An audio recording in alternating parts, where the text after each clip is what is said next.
السلام علیکم، کیسے ہیں آپ سب؟ امید ہے خیر خیریت سے ہوں گے۔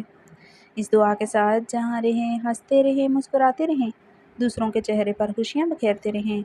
ناول رمز جنون، تحریر ہے نور آصف کی، ایپیسوڈ نمبر 76 پارٹ 3۔ اگر آپ میرے چینل پر نئے ہیں تو جلدی سے جا کے میرے چینل کو لائک شیئر اور سبسکرائب کریں۔ آئیں اپنے ناول کا آغاز کرتے ہیں۔ زنان خانے میں اونچی آواز میں گانے گونج رہے تھے۔ عائش ایک طرف کشن پر بیٹھی مسکراتے ہوئے گل جانہ کو دیکھ رہی تھی۔ گل جانہ پچھلے 2 گھنٹوں سے کسی پشتو گانے پر ڈانس کر رہی تھی۔ سب تالیاں بجاتے اسے دیکھ رہے تھے۔ نور جہاں شرمیلی سی مسکراہٹ سے جائے گل جانہ کو دیکھ رہی تھی۔ نور جہاں گل جانہ کی بہن تھی۔ وہ داؤد اور نور جہاں کی شادی پر بے حد خوش تھی۔ گل جانہ کی سہیلی دلشاد صوفے سے اٹھتے گل جانہ کی طرف بڑھی، جو ناچتے ناچتے تھک ہی نہ رہی تھی۔ بس کر دو گل جانہ، یہ گانا اور تمہارا ناچ ہمارے سر میں درد کر رہا ہے۔ دلشاد نے جھک کر ہنسی ضبط کرتے ہوئے گل جانہ کے کان میں سرگوشی کی۔ گل جانہ جو کب سے گھومتی چلی جا رہی تھی، ایک جھٹکے سے رکی اور دلشاد کو گور کر دیکھا۔ اور دیکھو تو ذرا تمہارا وہ کزن کا بیوی کتنا پیارا ہے۔ دلشاد نے گردن خم کر کے عائش کی طرف اشارہ کیا، جو دور فلور کشن پر بیٹھی کسی غیر مرئی نقطے کو گور رہی تھی۔ سنا ہے بہت ایڈوانس تھا، کوئی انگلش گانا لگا کر سیکسی سا ڈانس تو کرواؤ، پھر دیکھنا کیسا ماحول بنتا ہے، مزہ آ جائے گا۔ گل جانہ نے مسکراتی نگاہوں سے عائش کو دیکھا۔ سچ میں وہ چاند کا ٹکڑا تھی۔ اس کے نزدیک زاویار خانزادہ عائش کے لائق نہ تھا۔ بس کر دو دلشاد، بات کرتے شرم تو آتا نہیں تجھے، گل جانہ غصے سے بولی، مگر آواز اب بھی مدھم تھی تاکہ کوئی اور نہ سن لے۔ ارے گل جانہ ناراض کیوں ہو رہا ہے؟ اس کو دیکھ کر لگتا ہے جیسے حویلی میں کوئی حور اتر آئی ہو، کہو نہ اسے ڈانس کرے، خدا کے لیے تم بس کر دو۔ دلشاد نے شوخی سے ہنستے ہوئے اس کے آگے ہاتھ جوڑے۔ گل جانہ دلشاد کو گورتے ہوئے عائش کی طرف بڑھتے اسے کلائی سے پکڑ کر اٹھایا۔ عائش حیرانگی سے اٹھی تھی۔ گل جانہ نے اسے کلائی سے جکڑے گھمایا۔ عائش نے گھومتے ہوئے اسے حیرانگی سے دیکھا۔ وہاں بیٹھی سب لڑکیوں نے شور مچایا تھا، سب عائش کا ڈانس دیکھنا چاہتی تھی۔ خدا کے لیے عائش تم ڈانس کر دو، مزہ آ جائے گا، گل جانہ نے اس کے کان میں سرگوشی کی۔ مبشرہ اور زرینہ خانم نے ایک دوسرے کو دیکھا تھا۔ ان لوگوں کو عائش سے کوئی ذاتی پرخاش نہیں تھی، مگر جوان ارتضیٰ خان کی موت ہوئی تھی۔ ارتضیٰ خان مبشرہ کا بھانجا تھا۔ ان کی بہن پر کیا گزر رہی تھی وہ اس کے غم سے واقف تھی۔ سامنے کھڑی لڑکی کے بھائی نے بے دردی سے ارتضیٰ خان کا قتل کر دیا تھا۔ کتنا کوہرام مچا تھا ہر جگہ پر۔ وہ خود بینڈ ڈال ڈال کر روئی تھی۔ زاویہ اور ارتضیٰ خان انہیں جان سے زیادہ عزیز تھے۔ تابانہ خانم سے فون پر بات ہوتی رہتی تھی۔ وہ یہی کہتی تھی ان کے لیے تکلیف دہ یہ بات ہے کہ قاتل کی بہن اس کی نظروں کے سامنے ہے۔ وہ تابانہ خانم کو جانتی تھی۔ انہوں نے عائش کو کبھی ایک لفظ نہیں کہا ہوگا۔ عائش کو یوں بنا سنورا دیکھ کر اور تھوڑی دیر پہلے زاویار خانزادہ کا عائش کو مان دیتے دیکھ کر انہیں لگ رہا تھا، عائش تو خوش قسمت ہے جو ان کے لائق فائق بھانجے سردار زاویار خانزادہ کی عورت بنی۔ آج اتنی دیر زاویار خانزادہ کمرے میں عائش کے ساتھ بند رہا۔ انہیں زرقا خانم کی باتوں پر یقین ہو گیا تھا کہ عائش زاویار خانزادہ کو اپنے قابو میں کر چکی تھی۔ وہ عائش کو کینہ توز نگاہوں سے دیکھ رہی تھی۔ کیا گیا تھا سامنے کھڑی لڑکی کا اور اس کے بھائی کا، جان سے تو ان کا جوان بھانجا چلا گیا۔ عائش گل جانہ کے اصرار پر مسلسل سرنفی میں ہلا رہی تھی۔ سن لو نا ہمارا بات عائش، تم ہمارا چھوٹا بہن کی طرح ہے، کیا ہمارا بات کا لاج نہیں رکھے گا؟ گل جانہ نے ڈبڈبائی آنکھوں سے اسے دیکھتے اسے ایموشنلی بلیک میل کیا۔ عائش نے داخلی دروازے کی طرف دیکھتے سر اس بات میں ہلایا۔ زاویار چلا گیا ہے نا؟ اسے پتہ تو نہیں چلے گا میں نے ڈانس کیا ہے، عائش نے گل جانہ کے کان میں جھکے کہا۔ اگر اس کو پتہ بھی چل گیا تو کیا ہو جائے گا، تم کون سے مردوں میں ناچے گا، لعنت بھیجو ایسے مردوں پر جو فضول میں پابندیاں لگاتا ہے۔ گل جانہ نے سلگتے ہوئے ناک چڑھائی تھی۔ عائش مسلسل اپنی نگاہیں داخلی دروازے پر جمائے ہوئے تھی۔ وہ نہیں آئے گا، ہمارا بھائی شیر خان اسے آنے ہی نہیں دے گا۔ ہے تو وہ ہمارا بھائی، مگر ہم اچھی طرح جانتا ہے وہ کیسا ہے، آج رات وہ بھی ڈانس دیکھے گا۔ گل جانہ نے اسے آنکھ ونک کی تھی۔ عائش نے اسے ناسمجھی سے اسے دیکھا۔ سنو ہمارا مرد عبداللہ اور ہمارا دیور ماشاءاللہ بہت نیک ہے، مگر ہمارا شیر خان ایک نمبر کا شیطان ہے، ہم اس کو اچھی طرح جانتا ہے، اس نے چھپ کر کوئی نہ کوئی پروگرام تو بنایا ہوگا، اور تمہارا شوہر بھی اپنا آنکھیں بند نہیں کرتا، وہ جھکتے ہوئے اسے سرگوشی کرتے بتا رہی تھی۔ عائش خاموشی سے اس کی باتیں سن رہی تھی۔ اچھا تم گانا بتاؤ، ہم دیکھ کر آتا ہے، سارا مرد چلا گیا ہے۔ گل جانا نے مسکراتے ہوئے عائش کو تسلی دی۔ عائش نے جھکتے ہوئے اسے گانا بتایا تھا۔ گل جانا نے ہنستے ہوئے اپنی سہیلی دلشاد کی طرف بڑھتے اسے گانا بتایا اور خود زنان خانے سے نکلتے چلی گئی تھی۔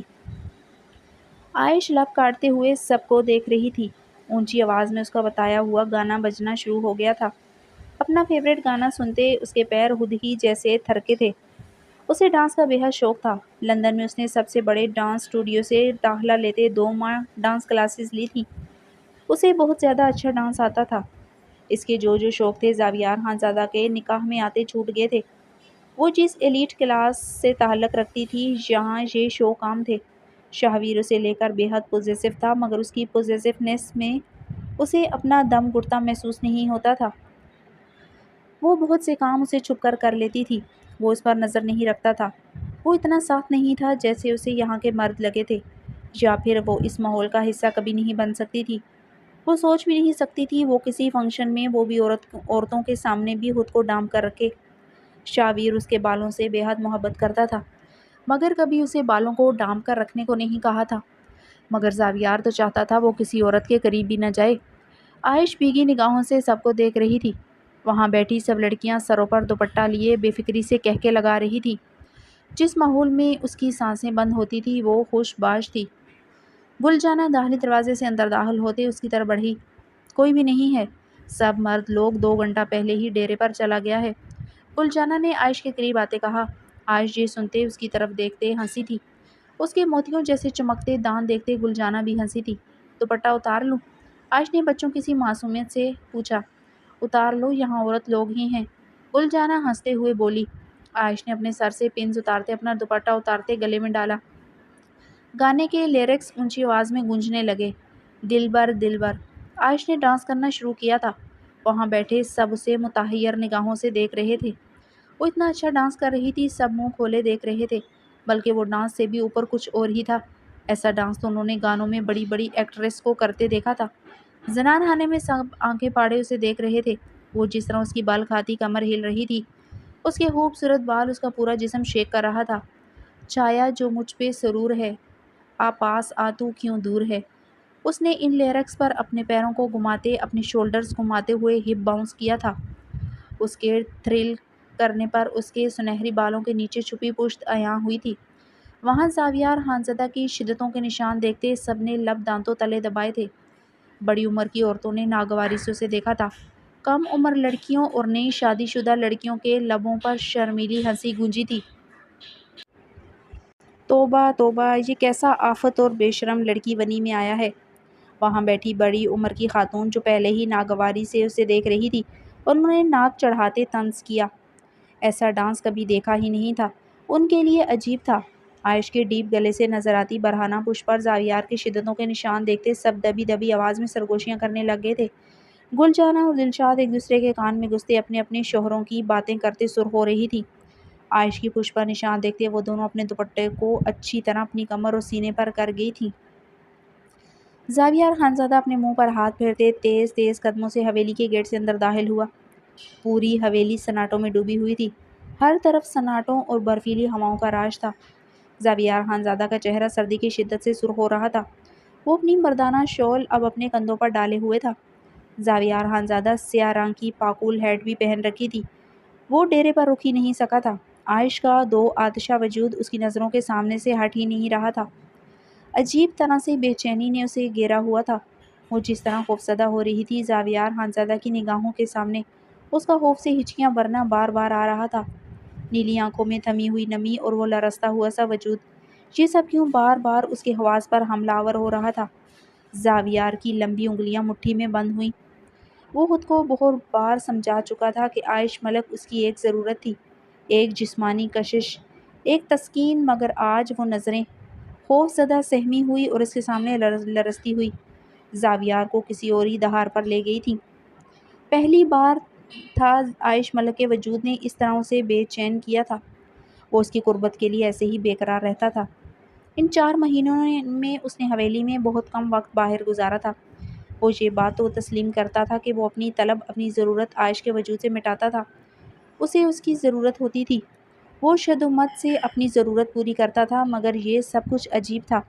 جو اس کے دل و دماغ اس کے اپنے قابو میں نہ تھے۔ نیلی آنکھوں میں ٹہری گلاب کی نمی جیسا رنگ اسے بھول ہی نہ پا رہا تھا۔ وہ حویلی کے لون میں کھڑے ہوتے اپنے ہاتھ پشت پر باندھے دور نظر آتے پہاڑوں کو دیکھنے لگا۔ برفیلی ہوائیں اس کے اندر اترنے لگی تھی، چہرے کے نقوش میں سرخی گلتی اس کے کان کی لوئیں تک سرخ ہو چکی تھی۔ زنان خانے میں بجتے اونچے میوزک کی گونج باہر تک آ رہی تھی۔ وہ سرد ہواؤں میں گہرے سانس لیتے پہاڑوں پر جلتی جگنوؤں کی مانند ٹمٹماتی روشنیوں کو دیکھ رہا تھا جو پہاڑوں پر موجود گھروں کی تھی۔ وہ محبت عشق پر یقین نہیں رکھتا تھا، عشق جیسے لفظ کو تو سوچ بھی نہیں سکتا تھا۔ یہ اس جیسے مرد کے لیے صرف ایک خبت تھا۔ وہ محبت کسی بھی عورت سے کر سکتا تھا مگر کبھی عائش ملک سے نہیں کر سکتا تھا۔ خون بہا میں آئی ہوئی عورت، وہ بھی اس کے ارتضا کو مارنے والے قاتل کی بہن سے محبت عشق یہ ناممکن تھا۔ عائش ملک بے مول تھی اور ہمیشہ رہنے والی تھی۔ اگر وہ اس کے دل کے کسی کونے کو چھو بھی جاتی وہ تب بھی عائش ملک کو وہ مقام نہیں دے سکتا تھا جو اس کی عورت کا ہو سکتا تھا۔ وہ عورت ایک ضد تھی، جیسے کسی نازک خوبصورت شے کو صرف اس لیے چھو لینے کا جنون ہو کہ وہ اس کے اختیار میں ہے۔ وہ صرف اس کی تھی اس لیے وہ اس کی قربت کے لیے پاگل ہوتا تھا۔ 28 سال بغیر کسی عورت کے رہا تھا، جو ان خوبصورت عورت نے اس کے حواسوں پر سوار ہونا ہی تھا، یہ تو عام بات تھی۔ اس کی جگہ کوئی بھی مرد ہوتا وہ ایسے ہی بے قرار ہوتا۔ اگر وہ عورت بے مول ہوتی تب بھی اس سے طلب ضرورت بھی زیادہ پوری کی جاتی جیسے وہ کرتا تھا۔ وہ لب بینچے جھنجھلاتے ہوئے سوچ رہا تھا۔ وہ نہیں مانتا تھا کہ عائش ملک اس کے دل کو لگ چکی ہے، وہ صرف اس کی بے پناہ خوبصورتی کا جادو تھا۔ وہ نیلی آنکھیں، وہ ڈر، وہ کپکپاتے لب، آواز، وہ سب، ہاں وہی سب، جسموں کا وہ ہیجان خیز کھیل۔ زاویار خانزادہ کی سانسیں بے ترتیب ہو رہی تھی۔ وہ خود پر جھنجھلا گیا، کیا مصیبت ہے؟ زاویار خانزادہ نے دانت پیستے ہوئے سر جھٹکا۔ عائش ملک کی خوبصورتی سر چڑھ کر بول رہی تھی۔ وہ اپنے منہ پر ہاتھ پھیرتے اندر کی طرف بڑھنے لگا۔ دلبر گانے کی گونج بڑھتی جا رہی تھی۔ وہ تیز تیز قدموں سے مردانے سے ہوتا زنان خانے کی طرف بڑھا۔ زنان خانے کے لکڑی کے دروازے کے بیچ اس کے بھاری قدم رک گئے تھے۔ زاویار خانزادہ کی رنگت طیش و علم سے سرخ ہوئی، سیاہ مقناطیسی آنکھوں میں خون اترا تھا، کنپٹی کی رگیں اجاگر ہوئی تھی۔ ہوش نہ خبر ہے یہ کیسا اثر ہے تم سے ملنے کے بعد۔ زنان خانے میں لیرکس گونج رہے تھے۔ وہ سامنے کھڑی بہت خوبصورتی سے ڈانس سٹیپ لے رہی تھی۔ اس نے بہت دلکشی سے اپنے نشیب و فراز کو ہلایا تھا۔ بلاؤز سے نیچے اس کی دودیا کمر دکھائی دینے لگی تھی۔ زاویار خانزادہ مٹھیاں بھینجتے اپنی نگاہیں پھیر گیا۔ اس نے پھر سے تھرل کیا تھا۔ اب اس کی پشت زاویار خانزادہ کی نگاہوں کے سامنے تھی۔ وہ بہت مہارت سے اپنے جسم کو ہلا رہی تھی۔ اس کی داغدار پشت دیکھتے زاویار خانزادہ کی سانسوں میں آگ دہی تھی، آنکھوں میں صحیح معنوں میں خون اترا تھا۔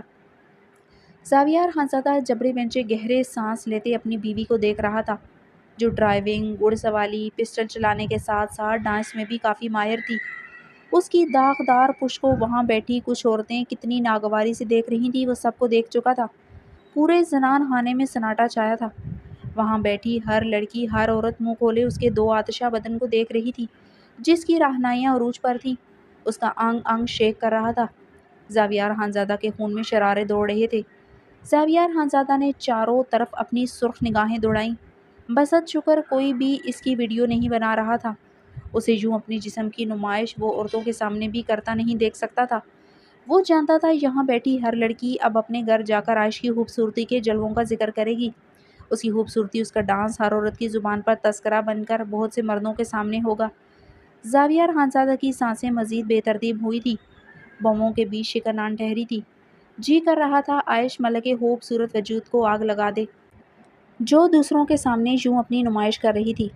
وہ گانے کے آخری لیرکس پر آخری سٹیپ لیتے اس نے اپنے بل کھاتی کمر کو گھماتے ہوئے اپنی ریسٹ فلیکس کی تھی کہ وہ خوف سے اسی لمحے مجسم ہوئی۔ سامنے ہی زاویار خانزادہ کھڑا تھا جو اسے خون اتری بسم شدہ نگاہوں سے دیکھ رہا تھا۔ عائش ملک کے وجود کو خوف سے مجسم ہوتے دیکھتے سب نے عائش ملک کی نگاہوں کے ارتکاز میں دیکھا۔ دروازے کے بیچوں بیچ زاویار خانزادہ کو دیکھتے گل جانہ پریشانی سے کھڑی ہوئی۔ زاویار خانزادہ کی آنکھوں کی سرخی دیکھتے گل جانہ بری طرح پریشان ہو چکی تھی۔ زاویار، گل جانہ نے عائش کے خوف سے مجسم وجود کو دیکھتے زاویار کی طرف بڑھی۔ زاویار ہاتھ کے اشارے سے اسے اپنی طرف بڑھنے سے روکتے باریک قدموں سے اپنی بیوی کی طرف بڑھا جو سانس روکے اسے کھڑی دیکھ رہی تھی۔ سبھی زاویار خانزادہ کو اتنے غصے میں دیکھتے کھڑے ہو چکے تھے۔ گانا ایک بار پھر سے تیز آواز میں گونجنے لگا تھا۔ زاویار عائش کی طرف بڑھتے اس کی کلائی اپنی آئینی گرفت میں جکڑ گیا۔ وہ اس کی کلائی جکڑے تیز تیز قدموں سے دروازے کی طرف بڑھا۔ عائش کسی بے جان گڑیا کی مانند کھنچتی جا رہی تھی۔ وہ اسے کلائی سے جکڑے زنان خانے سے نکل گیا۔ گلجانہ اپنی پیشانی مسلتے صوفے پر بیٹھی۔ اس گانے کو تو بند کرو، سر میں درد کر رہا ہے، وہ غصے سے بولتے جنجلائی تھی۔ زاویار خانزادہ زنان خانے سے باہر آتے عائش پر قہربار نگاہ ڈالتے رکا تھا۔ دوپٹہ اچھی طرح لو عائش، اگر تمہارے وجود پر کسی مرد کی نگاہ پڑی، قسم کھاتا ہوں تمہارے ٹکڑے ٹکڑے کر ڈالوں گا، وہ اس کی طرف دیکھتے دبی آواز میں غرایا۔ عائش نے اسی لمحے اپنا دوپٹہ گلے سے اتارتے اچھی طرح سر پر لیتے اسے سہمی نگاہوں سے دیکھا۔ کمرے میں چلو، جس طرح تمہاری جم کلاسز لیتا ہوں، آج ڈانس کلاسز بھی لوں گا، وہ اس کی بھیگی نیلی آنکھوں میں دیکھتے لفظ چباتے اس کی کلائی بے دردی سے کھینچتے اپنے کمرے کی جانب بڑھ گیا تھا۔ زاویار خانزادہ کمرے میں داخل ہوتے اسے بیڈ پر پٹک کیا۔ وہ اوندے منہ بیڈ پر گری تھی۔ عائش اوندے منہ گرے تکیے میں چہرہ چھپائے سسکنے لگی۔ وہ اسے کیا کہے گا، مارے گا، وہ نہیں جانتی تھی، مگر اس وقت وہ اسے خوفزدہ ہوتے تکیے میں چہرہ چھپائے رونے لگی تھی۔ زاویار خانزادہ کمرے میں چکر لگاتے اپنی کن پٹی انگلی سے مسلتے اپنے اندر اٹھتے طیش و علم پر بمشکل ہی قابو پا رہا تھا۔ وہ لوگ یہاں مہمان تھے، وہ اس پر ہاتھ اٹھاتا تو وہ یقیناً ساری رات روتی، اس کے ڈر سے چپی ہو جاتی، مگر آنکھوں کو رگڑ رگڑ کر سرخ کر دیتی۔ آنسو روکنے کے چکر میں وہ ایسے ہی کرتی تھی۔ زاویار خانزادہ نے رکتے ہوئے اس پر نگاہ ڈالی۔ اس کے وجود پر دوپٹہ نہیں تھا، وہ اس نے روتے ہوئے اتار کر زمین پر پھینک دیا تھا۔ زاویار خانزادہ کے بہوؤں کے بیچ شکن گہری ہوئی تھی۔ اس کی ادائیں، اس کی حرکات یہاں کر بدلی تھی۔ وہ سمجھ گیا تھا گلجانہ بابی کا اس پر کہیں نہ کہیں اثر ہوا ہے۔ وہ اسے شعلہ بار نگاہوں سے گھورتے ہوئے اس کے پچھلے گلے سے نظر آتی برہنہ پشت کو گھور رہا تھا، جہاں اس کی شدتیں مہروں کی صورت میں موجود تھیں۔ اس کا لہنگا بھی نیچے سرکا ہوا تھا، اس کی دودیا کمر بھی واضح ہو رہی تھی۔ بلاؤز بے حد چھوٹا تھا۔ زمر خان ایسے کپڑے پہنتی تھی، وہ حیران تھا۔ بلاؤز جتنی فٹنگ میں تھا، وہ حیران ہو رہا تھا۔ یہ لباس زمر خان نے کیوں لیا تھا؟ اگر لیا تھا تو آخر پہنا کہاں تھا؟ زاویار خانزادہ کو ایک بات کا شدومت سے احساس ہوا تھا، اسے عائش کو اپنے ساتھ نہیں لانا چاہیے تھا۔ وہ لب بینچے اپنی پچھلی گردن مسلنے لگا۔ یہ سچ تھا، وہ اس عورت کی قربت کے بغیر نہیں رہ سکتا تھا۔ ابتدا میں وہ فقط کشش تھی، وقت کے ساتھ عادت میں ڈھل گئی اور پھر لت بن گئی۔ اس کی نرم گداز وجود سے لپٹ کر ہی اسے نیند آتی تھی، جیسے اس عورت کی قربت اس کی کسی بھی بے سکونی کا واحد علاج ہو۔ یہ صرف جسمانی بھوک نہیں تھی، یہ اس کے لمس، اس کی سانسوں، اس کے بدن کی گرمی کے بغیر جینے کی بے بسی تھی۔ وہ جب تک اس کے خوبصورت گداز جسم سے لپٹ نہ جائے وہ سو نہیں پاتا تھا۔ پچھلے 4 مہینوں سے یہ عورت ضرورت سے زیادہ ہی دستیاب رہی تھی، اپنی مرضی کو پسِ پشت ڈال کر، مجبوری خوف میں ہی صحیح، مگر خود کو اس کے قدموں میں رکھ دیا تھا۔ اس لیے وہ اس پر کچھ زیادہ حق سمجھنے لگا تھا۔ جیسے چاہے جب چاہے اسے پا لینا اب اس کا حق ہو۔ یہ محبت نہیں تھی، ملکیت کا زہر تھا جو آہستہ آہستہ رگوں میں اتر چکا تھا۔ عائش کا ہچکولے لیتا بدن ایک لہجے کو تھما تھا۔ اس کا ہاتھ اپنی دھڑکنوں پر گیا، اس کی سانسیں بند ہوئی تھیں۔ وہ کاغذ تو ابھی تک اس کے بلاؤز میں تھا۔ اس نے سوچا تھا وہ کمرے میں آنے سے پہلے ضائع کر دے گی۔ اسے لگا تھا زاویار آج رات نہیں آئے گا، مگر وہ تو 2 گھنٹے بعد ہی واپس آ چکا تھا۔ زاویار خانزادہ نے اس کی طرف بڑھتے اسے شانوں سے جکڑے سیدھا کیا۔ عائش اپنی دھڑکنوں کو مٹھی میں جکڑے اسے خوفزدہ نگاہوں سے دیکھنے لگی۔ کیا کہا تھا تمہیں؟ تمہارے جسم پر عورتوں کی نگاہ بھی نہ پڑے؟ تم اپنے جسم کی نمائش کے ساتھ ساتھ اپنے بدن پر پڑے نشانوں کی بھی بے شرمی سے نمائش کر رہی تھی۔ وہ عائش کی ٹانگوں پر اپنا گھٹنا بے دردی سے رکھتے، اس پر جھکے، اس کے خوبصورت صحن نقوش پر اپنی سلگتی سانسیں چھوڑتے غرایا۔ گلجانہ بابی نے کہا ڈانس کرو، وہاں سب عورتیں تھیں، اس لیے میں نے کر لیا، عائش نے ٹوٹے لفظوں میں روتے ہوئے جواب دیا۔ گلجانہ بابی نے جو کہا وہ سن لیا، جو میں نے کہا وہ یاد نہیں رہا، یا پھر تمہیں لگتا ہے میں تمہیں اس سب کی سزا نہیں دوں گا؟ وہ اس کی بات پر مزید سلگا تھا۔ وہ تو روز ملتی ہے، نکاح ہی سزا تھا۔ وہ بے تحاشا خوفزدہ ہونے کے باوجود جواب دینے سے باز نہ آئی تھی۔ مقابل کے جواب پر زاویار خانزادہ نے دانت کچکچائے۔ اگلے لمحے وہ دان پر دان جمائے عائش کے سنہرے بالوں کو مٹھی میں جکڑے اس کا چہرہ اپنے قریب کر گیا۔ عائش زرد ہوتے اپنے بال اس کی گرفت سے چھڑوانے کی صحیح کرنے لگی۔ آج بھی وہ اپنے بالوں کے ساتھ یہ سلوک برداشت نہیں کر سکتی تھی۔ زاویار خانزادہ اسے جٹپٹاتے دیکھتے اس کے بالوں کو آزاد کرتے اسے شانوں سے جکڑ گیا۔ مقابل پر بے حد غصہ تھا مگر اس کا زرد چہرہ دیکھتے اس کے بال اپنی گرفت سے آزاد کر گیا تھا۔ کیا سزا دوں؟ بال کاٹ دوں جس کی نمائش کر رہی تھی، یا پھر یہ بدصورت جسم جلا ڈالوں؟ زاویار خانزادہ نے اس کے دمکتے کندن نشیب و فراز پر قہر بار نگاہ ڈالی جو اس بلاؤز کی فٹنگ میں زیادہ ہی دمک رہے تھے۔ عائش اپنی دھڑکنوں کو مٹھی میں جکڑے اسے دیکھے جا رہی تھی۔ یہاں کیا ہے؟ زاویار خانزادہ غصے سے اس کا ہاتھ جھٹک گیا تھا۔ وہ پہلے بھی ایسے ہی اپنی دھڑکنوں کو مٹھی میں جکڑے ہوئے تھی، اب بھی وہ بری طرح اپنے بلاؤز کو جکڑے ہوئے تھی۔ کچھ نہیں، عائش نے سر نفی میں ہلایا۔ اب میں یہاں تمہارا ہاتھ نہ دیکھوں۔ زاویار تنبیہی انداز میں غرایا۔ وہ خود کو بھی چوئے کہاں گوارا تھا۔ عائش کی سانسیں گہری ہوئی تھیں۔ کن پٹی سے پسینہ ٹپکتے اس کی گردن سے ہوتے بلاؤز میں جذب ہونے لگا۔ وہ اس کاغذ کی وجہ سے پسینے میں نہلائی تھی۔ مقابل اسے چھو لیتا یقیناً اسے وہ کاغذ مل جاتا۔ وہ زاویار خانزادہ کے خوف سے پسینے میں نہلائی تھی۔ زاویار خانزادہ نے بغور اسے پسینے میں بھیگتے دیکھا۔ بے شک کمرہ اچھا خاصا گرم تھا مگر وہ ایسے پسینے سے کیوں بھیگ رہی تھی؟ کیا وہ اس کے خوف سے پسینے میں بھیگ رہی تھی؟ پچھلے 2 گھنٹوں سے اس کی حرکات کافی مشکوک تھیں۔ زاویار خانزادہ نے اس کی پیشانی پر سجی ماتھا پٹی کو دیکھا۔ وہ کب سے اس ماتھا پٹی کو چھونا چاہتا تھا مگر اپنی انا کی وجہ سے اس کے زیور کو چھو نہ سکا تھا۔ اس وقت وہ اس کی باہوں میں قید بن آب مچھلی کی طرح پڑپڑا رہی تھی۔ دھڑکنوں سے ہاتھ ہٹا گئی تھی مگر مسلسل اس کے حصار سے نکلنے کی تگ و دو کر رہی تھی۔ اس کی قید میں کافی بے چین سی لگ رہی تھی۔ یہ کیا چیپ سا زیور پہن رکھا ہے، سخت زہر لگ رہا ہے مجھے۔ وہ اپنے دل کے ہاتھوں مجبور ہوتے اس کی ماتھا پٹی کو بے دردی سے جکڑے اتار گیا۔ عائش کے لبوں سے سسکی برآمد ہوئی تھی۔ بال کھنچے تھے۔ آئندہ یہ مت پہننا۔ زاویار خانزادہ نے وہ ماتھا پٹی زمین پر پھینکی۔ وہ اسے اس زیور میں بے حد حسین لگی تھی، اتنی کہ وہ زیور کو چومنے کے لیے بے قرار ہو رہا تھا۔ بہت شوق ہے ڈانس کرنے کا تو ذرا اپنے شوہر کو بھی کر کے دکھاؤ، میں بھی دیکھوں تمہارے لچکیلے جسم کی لچکیلی ادائیں۔ زاویار خانزادہ نے اس کی کمر میں ہاتھ ڈالے اسے بیڈ سے نیچے کارپٹ پر دھکا دیا۔ عائش کارپٹ پر گرتے سیدھے ہوتے اسے بھیگی نیلی آنکھوں سے دیکھنے لگی۔ اٹھو ڈانس کرو، گانے کی آواز آ رہی ہے، اٹھو۔ زاویار خانزادہ نے آئی برو جھکائے اسے کاٹدار نگاہوں سے دیکھتے حکم دیا۔ عائش کچھ پل زاویار خانزادہ کو دیکھتی رہی۔ وہ پھر زمین سے اٹھتے کمرے میں رکھی انگیٹھی کی طرف بڑھتے رخ پلٹ گئی تھی۔ اب اس کی پشت زاویار خانزادہ کی طرف تھی۔ زاویار خانزادہ تحیر سے سیدھا ہو کر بیٹھا۔ وہ گمان بھی نہیں کر سکتا تھا وہ سچ میں ڈانس کرنا شروع کر دے گی۔ عائش ملک بولڈ تھی وہ جانتا تھا مگر اتنی بولڈ؟ وہ اپنی لچک اپنے وجود سے اسے جلانے پر تلی تھی۔ چڑھا جو مجھ پر سرور ہے، تیری نظر کا قصور ہے۔ وہ اس کی طرف پشت کیے اپنے خوبصورت جسم کو پوری طرح ہلانے لگی۔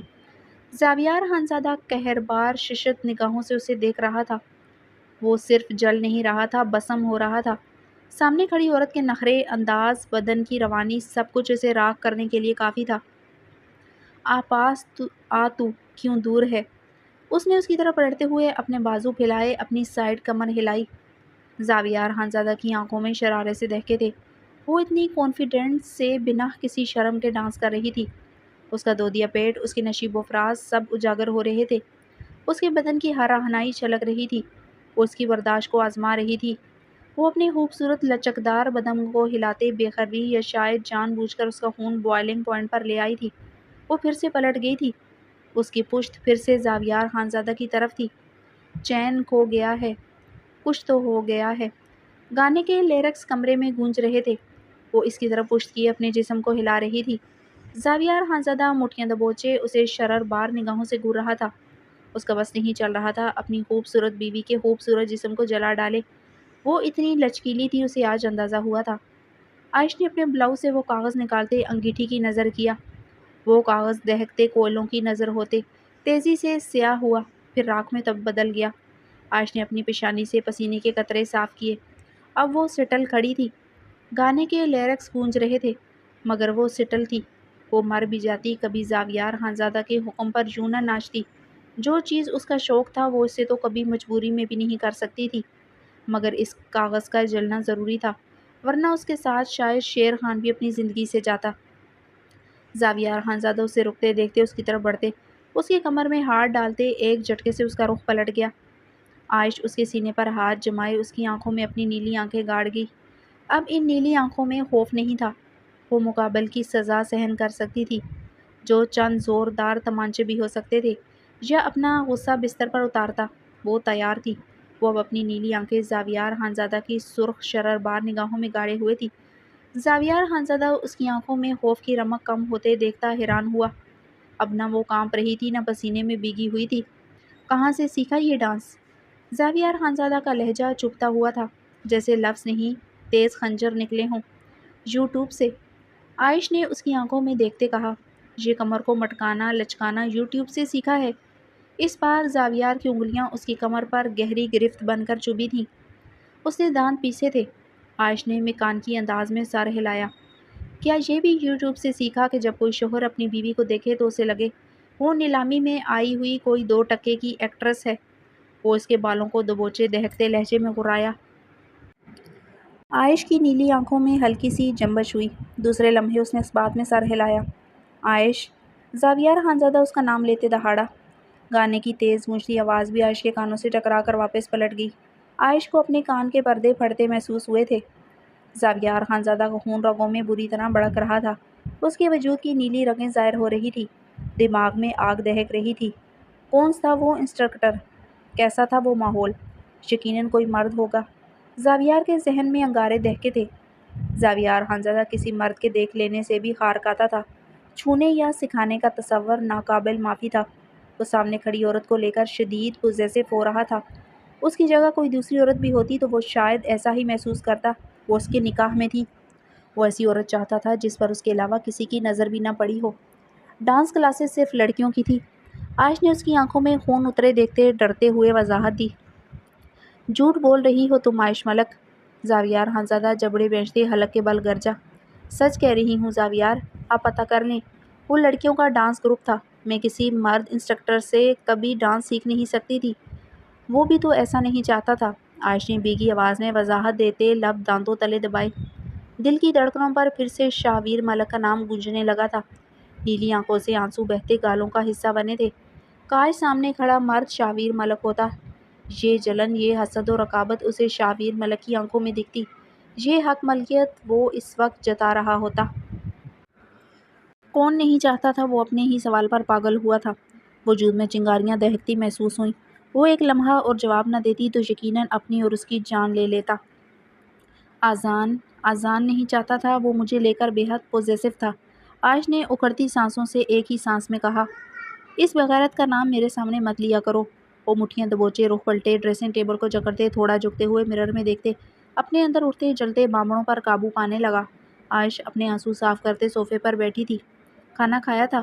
زاویار خانزادہ کے سوال پر اس نے حیرانگی سے اس کی طرف دیکھا۔ وہ تو بھول ہی گئی تھی کھانا کھانا۔ عائش نے ہچکی لیتے سر نفی میں ہلایا۔ وہ دانت پر دانت جمائے اسے دیکھنے لگا۔ وہ اب نظریں جھکائے رو رہی تھی۔ کیوں رو رہی ہو؟ زاویار خانزادہ نے ضبط سے پوچھا۔ بھوک لگی ہے، عائش نے سسکی لی۔ کچھ دیر پہلے تو ڈانس کر رہی تھی، تب بھوک نہیں لگی تھی؟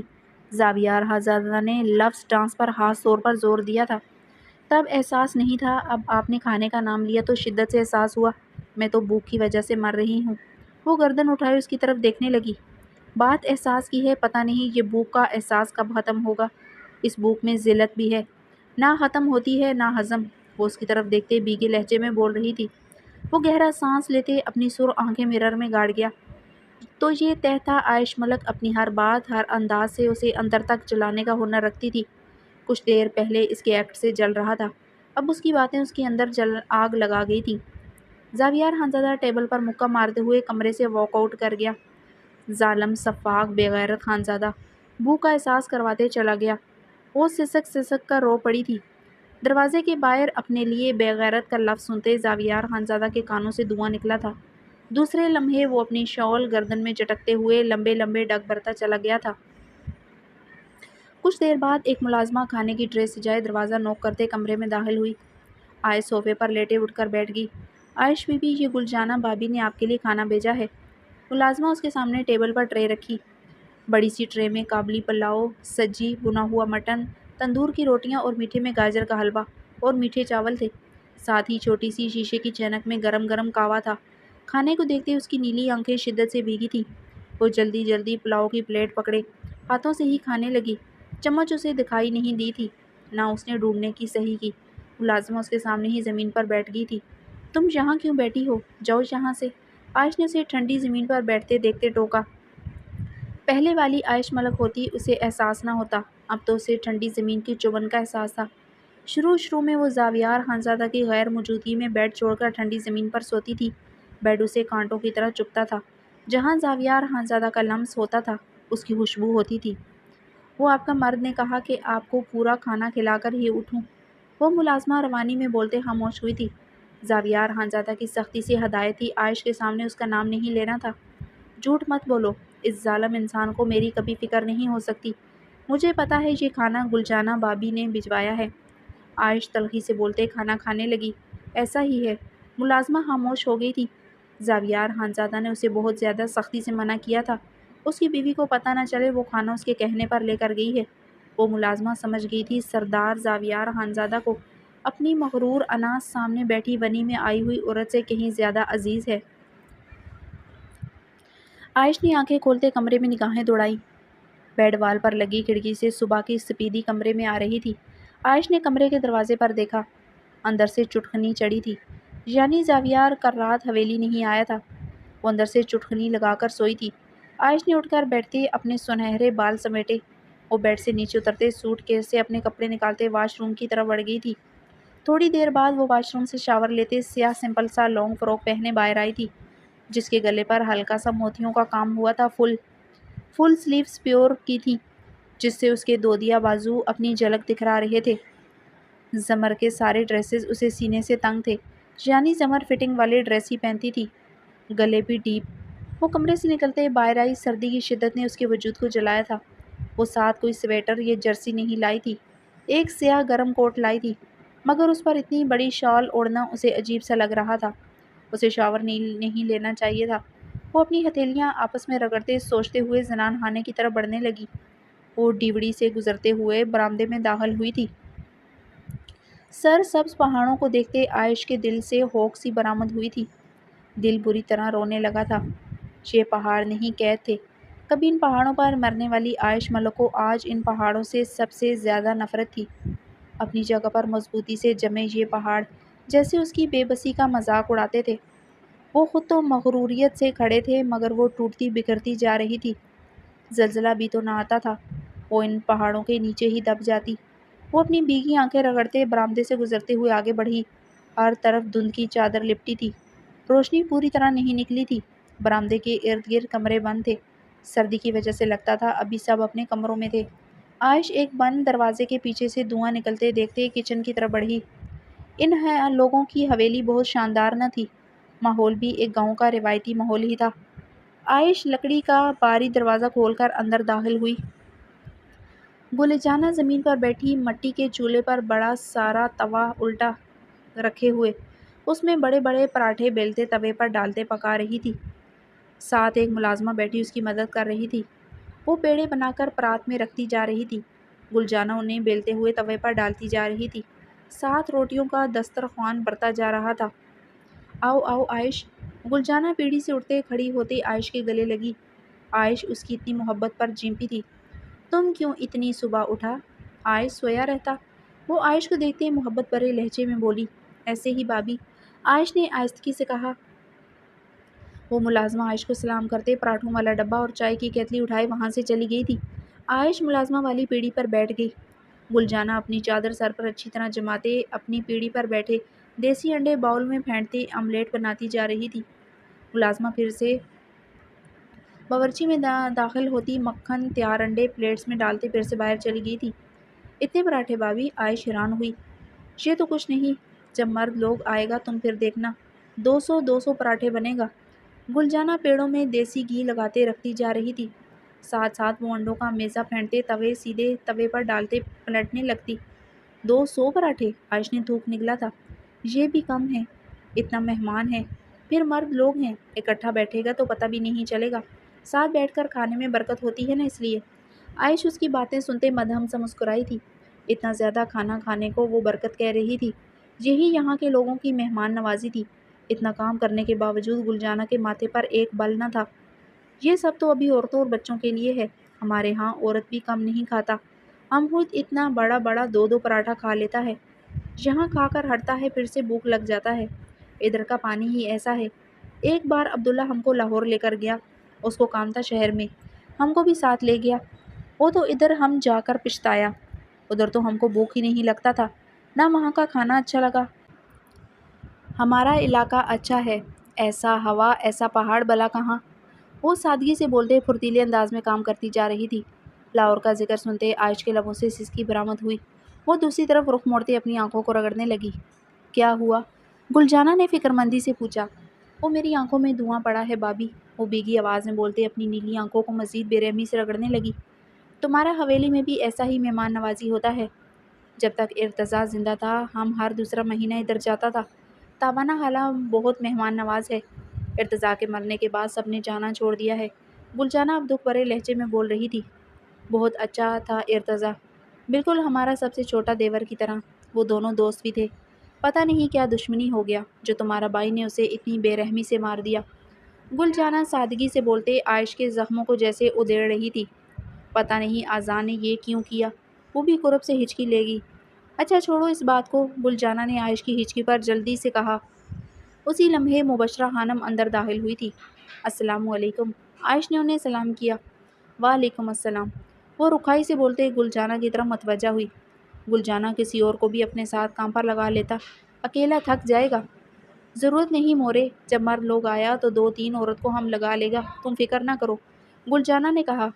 مبشرہ سر ہلاتے چلی گئی تھی۔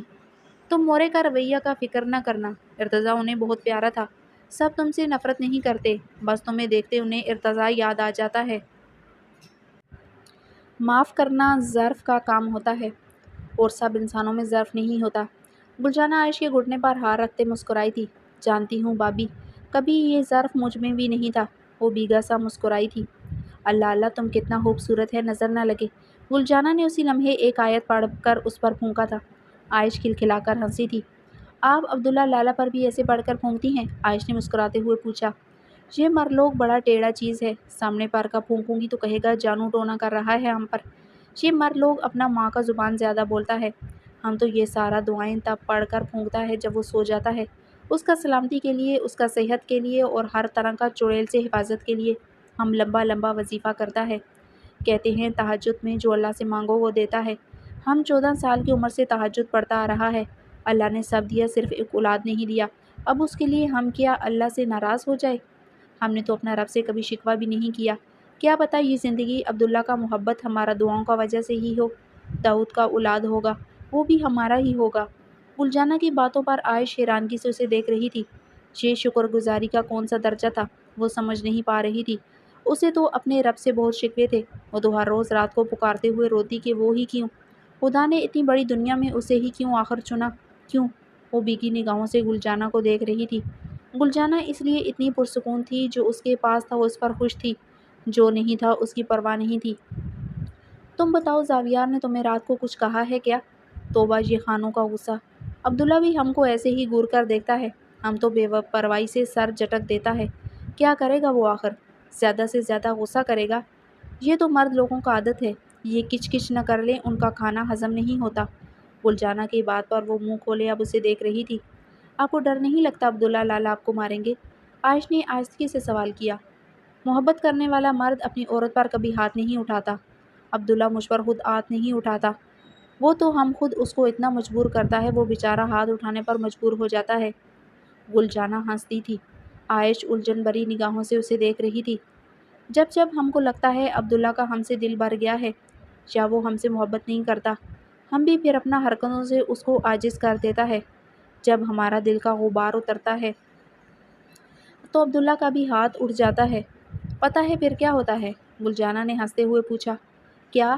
عائش نے دلچسپی سے پوچھا۔ وہ ہم پر ہاتھ اٹھا کر ہمارا قدموں میں بیٹھ جاتا ہے، بیچارہ بہت معافیاں مانگتا ہے، ہم کو اتنا لگا نہیں ہوتا، مگر جب تک اس کو اندر تک احساس نہ کروا لیں ہم اس کا سامنے ہر وقت روتا رہتا ہے۔ وہ بیچارہ زچ آ کر ہاتھ جوڑنے پر مجبور ہو جاتا ہے۔ گلجانہ کی الگ ہی منطق تھی۔ عائش اس کی باتیں سنتے مدہم سا مسکرا گئی تھی۔ وہ سچ میں کبھی گلجانہ جیسی نہیں ہو سکتی تھی۔ اسے تو زاویار خانزادہ کا ایک تھپڑ بھی روح پر لگتا تھا، جس کے نشان وہ چاہ کر بھی کبھی مٹا نہیں سکتا تھا۔ اچھا بتاؤ، زاویار تم سے محبت تو کرتا ہے نا؟ گلجانہ کی بات پر اس نے اسے خالی خالی نگاہوں سے دیکھا۔ تمہارا کمر پر جو نشان تھا، ہم کو پورا یقین ہے وہ تم کو ایک منٹ سانس نہیں لینے دیتا ہوگا۔ گلجانہ اپنی ہی بات پر ہنسی تھی۔ پتہ نہیں بھابھی، مگر وہ سچ میں مجھے نہیں چھوڑتا۔ ہر وقت ہر لمحہ اسے وہی چاہیے۔ وہ تلخی سے مسکرائی تھی۔ وہ تو عبداللہ بھی ایسا ہی ہے، وہ کب ہمیں چھوڑتا ہے؟ سارا مرد لوگ ایک ہی جیسا ہوتا ہے۔ گلجانہ کا چہرہ اب شرم سے سرخ ہوا تھا۔ عائش گہرا سانس لے گئی تھی۔ گلجانہ سچ میں ایک سادہ عورت تھی، اس لیے وہ سکون میں تھی۔ وہ کچن کے بند دروازے کو دیکھنے لگی، جو واقعی میں سردی کی شدت کو روکے ہوئے تھا۔ عائش خود پر شال اچھی طرح لپیٹتے ہوئے ایک بالٹی پکڑے حویلی کے پچھلے لون کی طرف آئی، جو اجاڑ بیاباں تھا۔ جہاں ایک طرف کنواں تھا، وہ اس کنویں کی طرف بڑھی، جس پر زنگ آلود سے لوہے کی چادر دی ہوئی تھی، جس کے پاس ہی نیچے زمین پر ایک بہت بڑی سی رسی کے ساتھ ایک بڑی سی سلور کی بالٹی بندھی تھی۔ اسے ایک ادیڑ عمر کی خواتین نے کنویں سے پانی لانے کو کہا تھا۔ شاید وہ اسے اس حویلی کی عورت سمجھ رہی تھی۔ غسل خانے میں پانی نہیں تھا۔ اس نے عائش کو دیکھتے بالٹی تھما دی۔ وہ کافی ادیڑ عمر کی تھی۔ عائش خاموشی سے چلی آئی تھی۔ کنویں کے آس پاس سرسبز گھاس کے ساتھ کافی جھاڑیاں بھی تھیں۔ ایسا لگ رہا تھا وہ لوگ کنواں استعمال نہیں کرتے۔ پاس ہی تو دریا تھا۔ بورنگ کروا کر یہاں سب لوگوں نے موٹر لگوائی ہوئی تھی، جو دریاؤں کنووں سے پانی کھینچتی تھی۔ عائش نے کنویں کے اندر جھانکا، وہ خوف سے کام کر رہ گئی۔ کنواں کافی گہرا تھا۔ عائش نے وہ رسی والی بالٹی اٹھا کر کنویں میں پھینکی۔ رسی اس نے تھام رکھی تھی۔ وہ کنویں میں دیکھتے اس بالٹی کو ہلاتے ہوئے اسے اس کنویں کے پانی میں ڈبوتے پانی بھرنے کی کوشش کر رہی تھی۔ بالٹی میں کنویں کے پانی میں ڈوبنا شروع ہوئی تھی۔ وہ جیسے ہی پانی سے فل ہوئی، عائش رسی کو جکڑے اس بالٹی کو اوپر کھینچنے لگی۔ بالٹی بہت بھاری تھی۔ وہ زور لگاتے آگے کو ہوئی۔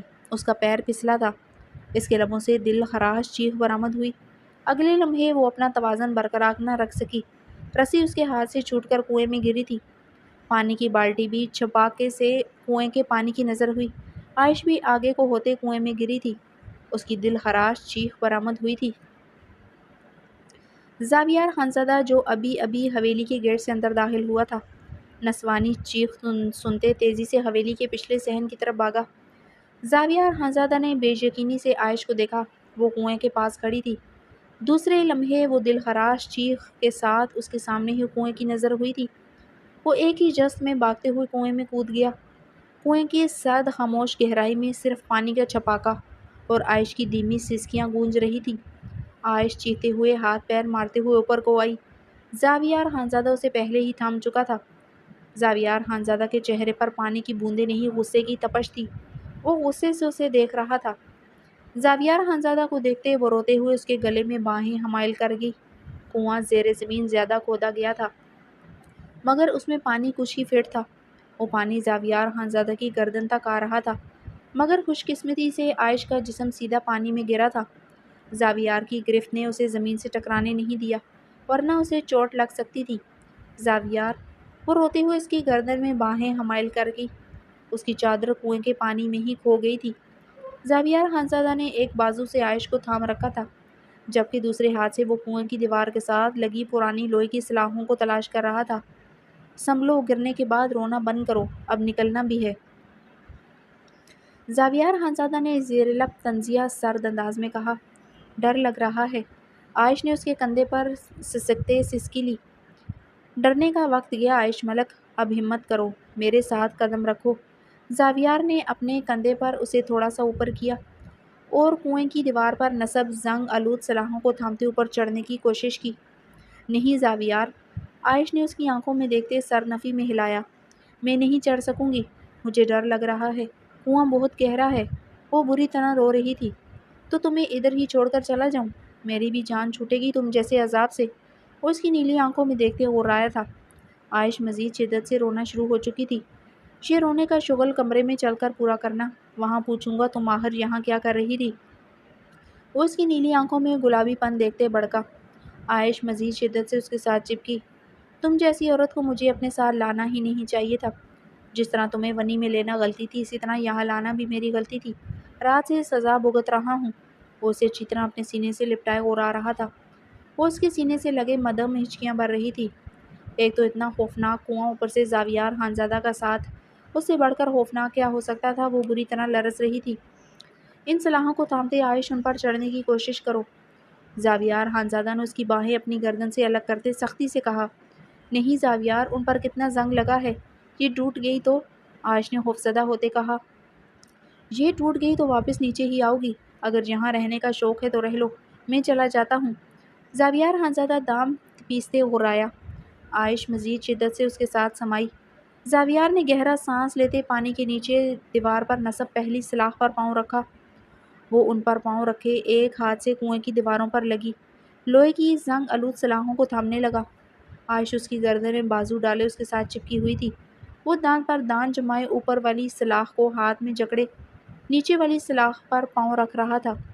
یہ آئرن رنگز بہت مضبوط تھے۔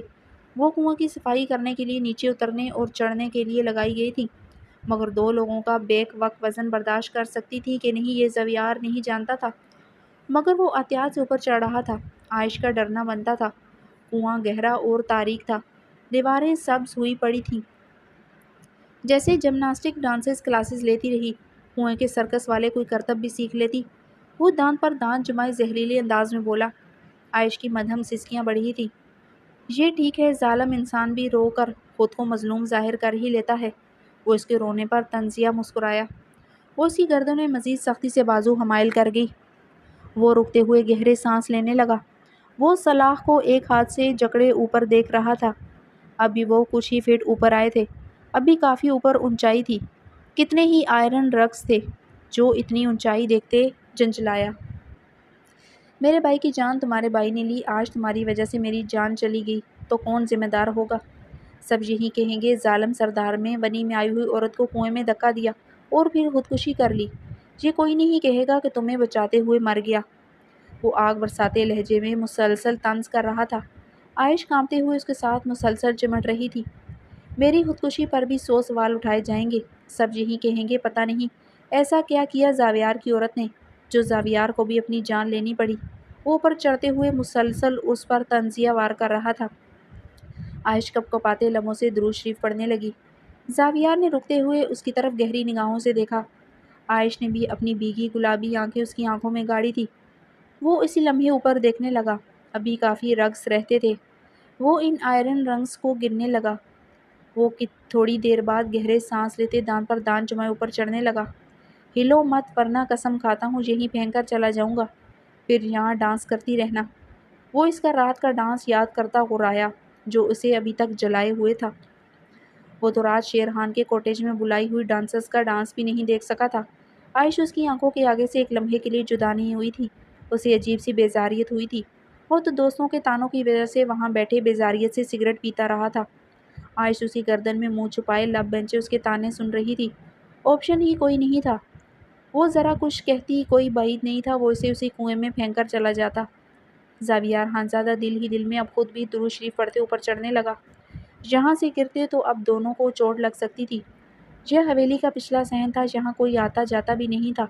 وہ لوگ اسی کنویں میں رہ جانے تھے، وہ جنجلاتے ہوئے سوچ رہا تھا۔ وہ گہرے سانس لیتے دان پر دان جمائے اوپر چڑھ رہا تھا۔ چہرہ سرخ تھا، سانس پھول رہی تھی۔ بہت مشکل تھا عائش کو ساتھ لیے ان چھوٹے چھوٹے رنگز کے تھرو اوپر چڑھنا۔ وہ لوگ اب اوپر پہنچ آئے تھے۔ زاویار خانزادہ نے عائش کو اب اوپر کی طرف دھکیلا۔ وہ گہرے سانس لیتے آخری سلاخ پر پاؤں رکھتے کنویں کی دیواروں کی اوپری سطح کو جکڑے باہر نکل آئی۔ اس کے بعد زاویار خانزادہ بھی باہر آیا تھا۔